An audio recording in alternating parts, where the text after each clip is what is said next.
My mom would be at all my sporting events. Let's say I was playing football. My mother would be on the sidelines, and let's say the action on the field went one way.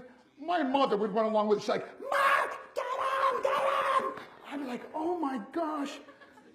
I'd be on the field, we get in the huddle with the guys. They go, Mark, is that your mother? I go, no, I never saw her before in my life. No, but seriously, something you guys can relate to that. My mom, she really empowered me to become special in sports. See, the greatest gift my mother ever gave me, she believed in me.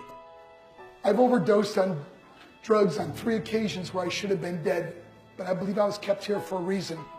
You show me your friends, I will show you your future. How do I know this? Because I hung out with losers. I became the biggest loser of them all because I gave up everything I dreamt about as a little boy because of who I chose to surround myself with. My friends would drive me home at 2, 3, 4 in the morning.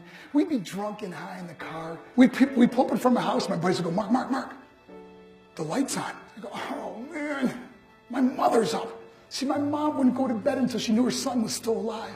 I'd walk in, she'd say, hi Mark, how was your night? It was good, Mom, I'm just gonna go to bed. She goes, can I talk to you just for a minute? I go, Mom, I'm tired, I'm just gonna go to bed. She goes, Mark, I haven't seen you all day and all night. Can I please talk to you? I go, man, just leave me alone.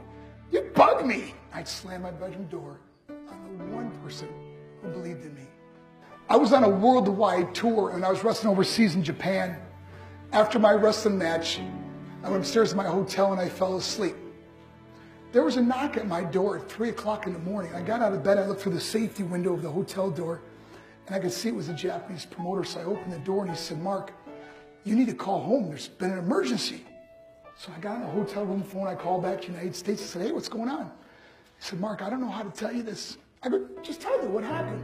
All of a sudden he started crying. I go, Mark, I can't tell you. Just say it. He said, Mark, your mother died. I just threw the phone down.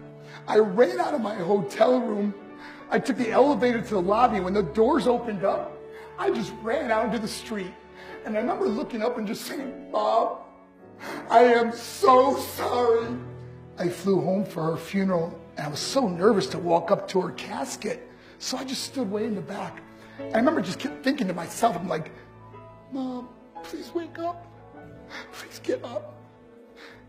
And then I finally got the nerve to walk up to her, and she was so beautiful. She was dressed in white. I mean, she looked like an angel. I said, Mom, you are my hero. Everything I am, everything I hope to be was because of you. You loved me so much. You gave me a life. You worked 2 jobs. You're the only one that ever believed in me. How did I repay her? By getting drunk? By getting high? By getting stupid? By hanging out with losers? For what? All she ever wanted to do was talk to me. If you have a mother or a father, tell them how much you love them. See, my whole life was about being rich and famous. That's all I cared about. I had to win the race. I had to win the race at the expense of my marriage, my family, my friends. For what? To be all alone in this world? That's not how it's intended to be. Life is not about winning the race. Life is about finishing the race, and how many people we can all help finish this race. How we can start being kinder to each other. How we can help the students that are going through adversity right now. How we can stop with the name calling and hurting other people. Because in the end, it may be you that needs help to finish the race. Because I learned what is truly important, and that is how precious this gift of life is, and how quickly it can be taken away. See, I no longer live in time. I live in moments. I'm not worried about tomorrow. See, it's not what's in your pocket that matters. It's what's in your heart that truly matters.